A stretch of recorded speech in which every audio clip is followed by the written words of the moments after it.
Oke, mari kita lanjut alur cerita spoiler episode selanjutnya. Tubuh Xiaoyan perlahan mendarat di puncak gunung belakang. Dia memandang Yao Lao, yang duduk di atas batu besar dengan tersenyum. Kami telah memenuhi harapan kita. Kemudian, dia langsung menjentikkan jarinya. Sebuah kotak kayu muncul dan mendarat di depan Yao Lao. Itu secara otomatis dibuka. Ini memang buah jiwa bayi. Bahkan dengan ketenangan Yao Lao, matanya tanpa sadar menunjukkan kegembiraan. Xiaoyan tersenyum dan mengangguk. Guru, kamu harus melakukan retret hari ini dan mencoba untuk mengisi kembali esensi Qi-mu secepat mungkin. Dengan begitu, kita bisa mulai memperbaiki tubuh, Xiaoyan berkata. Yao Chen mengangguk sedikit. Matanya memandang ke arah Xiaoyan sebelum dia berbicara dengan lembut.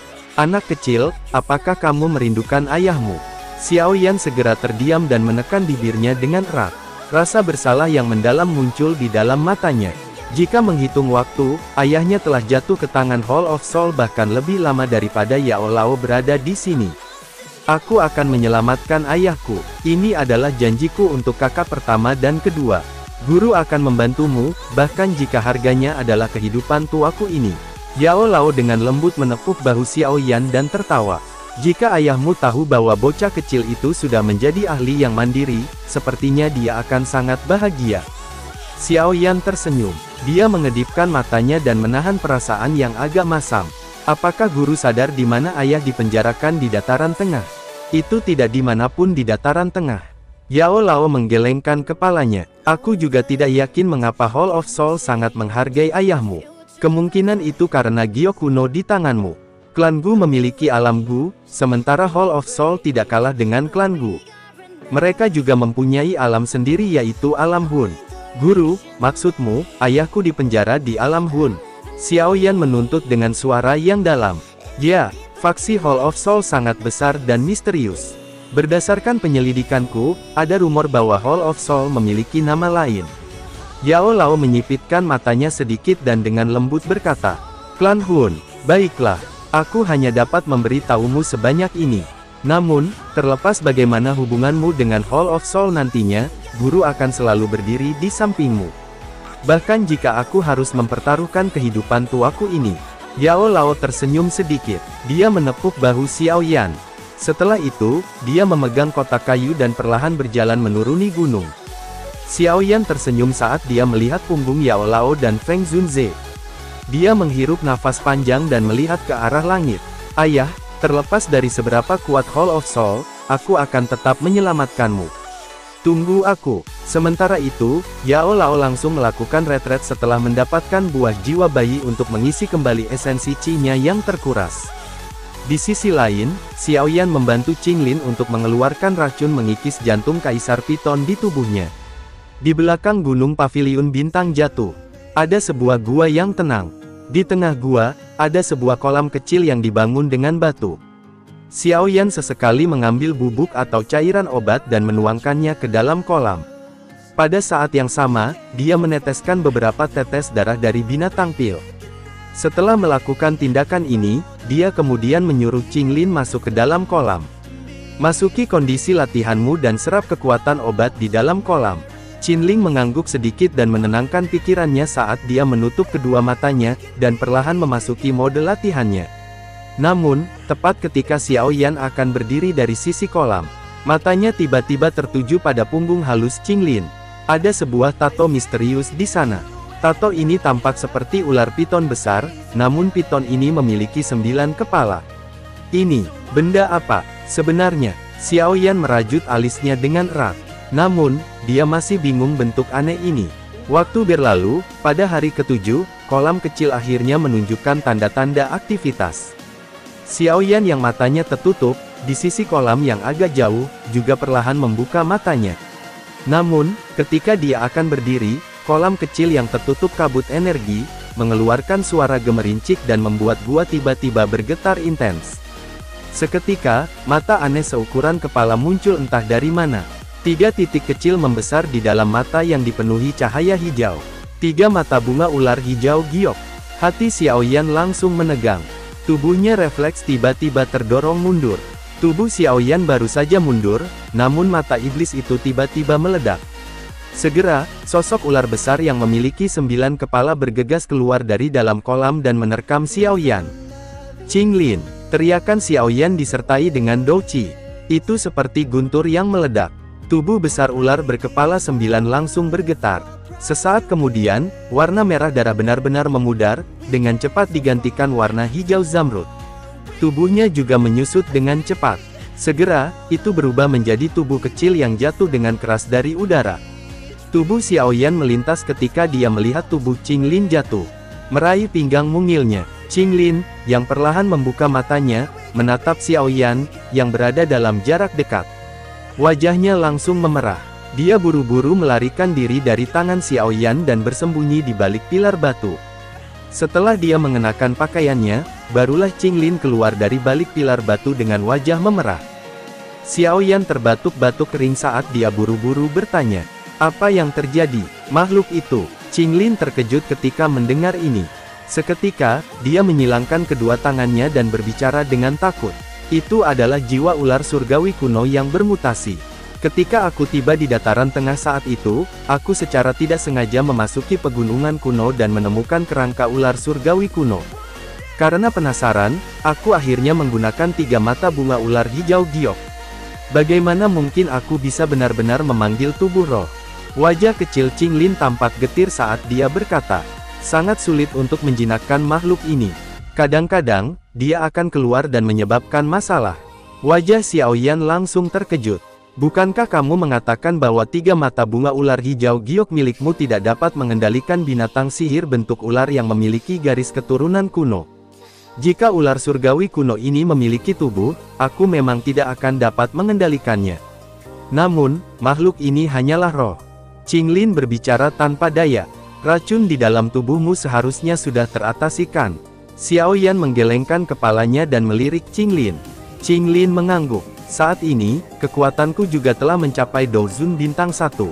Jika aku menggunakan 3 mata bunga ular hijau giok, kemungkinan aku akan mampu mengendalikan binatang sihir bentuk ular yang telah mencapai kekuatan Douzun bintang 4. Xiaoyan tanpa sadar menggelengkan kepalanya tak berdaya. "Karena racunnya sudah teratasi, ayo kita pergi." Kemudian, Xiaoyan membalikkan tubuhnya dan berjalan menuju pintu keluar gua. Sementara itu, Yao Lao duduk di kursi pemimpin di aula besar yang luas. Matanya tertutup saat kekuatan spiritual yang luas dan kuat bergetar di sekitar tubuhnya. "Guru, apakah mungkin bagimu untuk mengisi kembali esensi Qi-mu?" Xiaoyan, yang telah menerima berita, buru-buru berjalan ke aula besar. Matanya melirik Yao Lao di kursi pemimpin. Yao Lao perlahan membuka matanya. Dia menatap Xiaoyan, yang dengan cepat berjalan sebelum tersenyum dan menganggukkan kepalanya. "Kalau begitu masalah memperbaiki tubuh bisa dimulaikan." Xiaoyan berbicara agak cemas. "Menyempurnakan tubuh masih membutuhkan berbagai bahan berbeda." Yao Lao tersenyum menjawab, "Guru dapat yakin, murid ini telah mengumpulkan semua bahan ini selama tahun-tahun ini." Xiaoyan tersenyum berkata. Dia menjentikkan jarinya dan botol batu giok muncul yang berisi pil obat tingkat 8, yang telah mengalami 5 kesengsaraan petir pil yaitu pil pelebur darah penumbuh tulang. Yao Lao mengangguk pelan. Dia segera tertawa pelan. "Keterampilan alkemismu tidak diabaikan selama tahun-tahun ini. Orang tua, kamu dapat yakin tentang hal ini. Xiaoyan juga juara pertemuan pil. Dia tidak lebih buruk darimu ketika kamu masih muda." Feng Zunze membelai janggutnya dan tertawa keras. Jari Xiaoyan sekali lagi melambai, botol giok transparan muncul yang berisi beberapa tetes esensi darah Phoenix. Namun, mengenai kerangka, dia hanya mempunyai mayat di level Douzong yang membuatnya sedikit malu. Feng Zunze di samping tertawa sambil melambaikan lengan bajunya. Segera, mayat Douzun bintang 4 muncul. Mayat ini adalah musuh Feng Zunze di masa lalu. Dengan 3 bahan berkualitas tinggi ini, itu harus dapat memungkinkan Yao Chen untuk pulih ke kekuatan puncaknya. Namun, aku bertanya-tanya apakah dia akan dapat menerobos level Douzeng.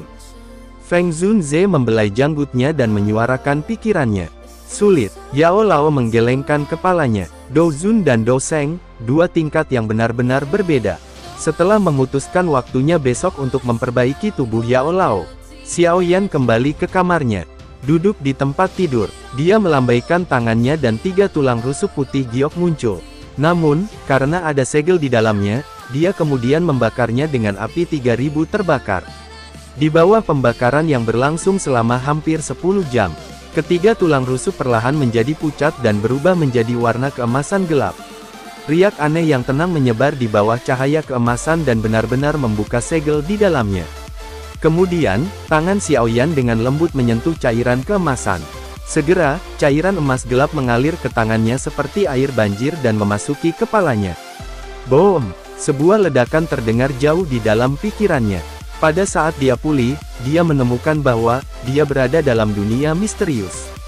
Mata Xiaoyan sedikit menyapu. Setelah itu, berhenti di suatu tempat di ruang kosong. Sosok yang sangat biasa berdiri dengan tangan di belakangnya di tempat itu. Seperti yang diharapkan Xiaoyan, sosok ini tidak meliriknya. Namun, suara yang tenang perlahan terdengar dalam ruang ini, menciptakan tapak surgawi agung. Teknik Do kelas Tian tingkat rendah. Itu dibuat oleh Do Sheng ini, dengan menggunakan seluruh kekuatanku untuk menggabungkan 100 teknik Do. Tapak tangan untuk menghancurkan langit dan kekuatan untuk menghancurkan segalanya. Mata Xiaoyan menjadi semakin cerah ketika dia mendengar suara tenang yang sepertinya berbicara pada dirinya sendiri. Dengan dapat memperoleh rahasia yang tersembunyi oleh Do Sheng ini pada tulang, kamu dapat dianggap sebagai orang yang ditakdirkan. Karena kamu telah mendapatkan tulang, tanganmu seharusnya telah disempurnakan oleh air liur roh emas. Jika tidak, orang pasti akan menghadapi serangan balik. Xiaoyan terkejut ketika mendengar ini. Dia segera jatuh ke dalam pemikiran yang mendalam. Rasa sakit yang hebat dari sebelumnya sebenarnya adalah apa yang disebut air liur roh emas yang menyempurnakan telapak tangannya. Setelah suara tenang perlahan terdengar, cahaya samar tiba-tiba meletus dari tubuh sosok itu. Ini mengungkapkan rute meridian menciptakan tapak surgawi agung yang sangat jelas di dalamnya. Boom! Sebuah tapak tangan jatuh dan energi yang menakutkan segera menyapu seperti badai. Orang yang ditakdirkan, ingat nama suci ini, Sheng Zhao Hua. Suara samar tiba-tiba bergema dalam pikiran Xiaoyan seperti guntur. Sosok itu juga perlahan-lahan memudar dan menghilang. Xiaoyan mengangguk pelan. Matanya melihat ke arah tangan kanannya, yang saat ini memiliki cahaya emas gelap samar, yang tampak seperti logam. Menggosok kedua tangannya, dia melompat turun dari tempat tidur dan langsung berdiri untuk mempraktekkan menciptakan tapak surgawi agung. Segera, Douqi dalam tubuhnya mengikuti jalur memori di dalam pikirannya dan mulai perlahan berputar. Setelah mengalami beberapa kegagalan, Xiaoyan juga secara bertahap menjadi terbiasa. 1 jam kemudian, dia akhirnya berhasil sepenuhnya menguasai rute sirkulasi di meridiannya. Cahaya emas gelap tiba-tiba melonjak, mengalir seperti air banjir ke arah tangan kanannya. Sesaat kemudian, cahaya hitam akhirnya muncul di tengah cahaya keemasan. Dan kekuatan hisap yang menakutkan melonjak dari sana, menciptakan tapak surgawi agung. Aku ingin tahu bagaimana menariknya ekspresi hantu tua Zai Xing saat dia melihat teknik Do ini. Xiaoyan tersenyum sedikit setelah menggosok tangan kanannya. Teknik ini akan menjadi sabit, yang akan mengambil kehidupan hantu tua Zai Xing pada saat mereka bertemu lagi. Pagi harinya, bagian dalam menara batu di belakang gunung paviliun bintang jatuh. Guru, pemurnian tubuh akan segera dimulai. Apakah sudah siap? Xiaoyan mengeluarkan kerangka Douzun bintang 4 milik Feng Zunze dan meletakkannya dengan lembut di atas panggung batu. Ya, Yao Lao mengangguk dengan sikap serius. Feng Lao, pemurnian tubuh, dan proses penggabungan kali ini mungkin memerlukan waktu. Jangan biarkan siapapun memasuki menara batu selama periode waktu ini. Xiaoyan mengalihkan tatapannya pada Feng Zunze di samping. Kamu dapat yakin, wajah Feng Zunze muram saat dia mengangguk. Jika Yao Lao memulihkan kekuatan puncaknya, paviliun bintang jatuh akan dapat menguat dengan cepat. Xiaoyan mengangguk sedikit. Dia perlahan-lahan menenangkan pikirannya, menjentikkan jarinya. Botol giok yang berisi pil pelebur darah penumbuh tulang perlahan melayang ke arah Yao Lao. Kemudian, dia sekali lagi menjentikkan jarinya. Botol giok yang berisi esensi darah Phoenix muncul, dan meneteskannya pada mayat. Seketika, warna putih pada kerangka berubah menjadi warna hijau kemerahan. Setelah itu, api 3000 terbakar. Xiaoyan segera menyelimuti kerangka. Pemurnian dan pembakaran berlangsung hampir seharian penuh. Pada saat ini, warna hijau merah pada kerangka tidak diragukan lagi menjadi jauh lebih redup. Sebuah pemikiran tiba-tiba melintas di benak Xiao Yan. Dia kemudian menarik lengan kerangka sampai lepas dan menggantikannya dengan rangka lengan doseng yang dia dapatkan dari reruntuhan kuno. Guru, ekspresi Xiao Yan juga menjadi serius saat dia berteriak. Ya, Yao Chen mengangguk. Dengan matanya yang tajam, dia secara alami menyadari bahwa sekarang adalah kesempatan terbaik. Segera, dia menelan pil pelebur darah penumbuh tulang, kemudian, tubuh ilusinya dengan cepat menyerbu ke dalam kerangka. Boom! Kerangka bergetar hebat saat roh Yao Chen menyatu. Rongga mata yang kosong perlahan-lahan bersinar. Pada saat yang sama, energi misterius yang menakutkan menyebar. Di bawah energi ini, beberapa daging misterius benar-benar mulai muncul pada kerangka. Guru, bertahanlah. Wajah Xiao Yan menjadi muram saat dia melihat daging yang menggeliat cepat terbentuk di dalam kerangka. Dia menjerit pelan dan api ungu yang melilit kerangka segera membakar dengan ganas. Pembakaran dan pertumbuhan berlanjut selama hampir 10 jam. Struktur kulit daging terbentuk sepenuhnya di bawah pembakaran api. Setelah kelahiran daging, kerangka di panggung batu juga telah sepenuhnya berubah menjadi bentuk manusia. Selanjutnya, yang tersisa hanyalah menunggu Yao Lao untuk sepenuhnya menyatu dengan tubuh. Setelah itu, Yao Zunze, yang telah mengejutkan benua saat itu, akan benar-benar mampu bangkit kembali dari pemandian api. Sementara itu, di sebuah aula besar hitam yang sangat besar di dalam pegunungan di wilayah barat dataran tengah. Riak energi yang menakutkan, menyebar samar-samar di dalam aula. Kabut hitam tiba-tiba melonjak keluar dari segala arah, kemudian berkumpul menjadi sosok hitam yang berdiri di udara kosong. Selamat datang Tianzun ke-9. Banyak sosok hitam muncul. Seketika, mereka berlutut di langit. Apakah kalian semua masih ingat misi kali ini? Hancurkan paviliun bintang jatuh, tangkap Xiao Yan dan Yao Chen. Hampir 100 teriakan keras yang teratur terdengar bersamaan. Ya, mari kita bergerak. Sosok biru itu mengangguk sedikit. Seketika, kakinya dengan lembut menginjak tanah. Tubuhnya bergerak dan perlahan menghilang. Ketika sosok biru menghilang, hantu tua Zai Xing mengangkat kepalanya ke arah langit utara. Ekspresi ganas muncul di wajahnya. Xiao Yan, aku ingin melihat siapa yang akan menyelamatkanmu kali ini.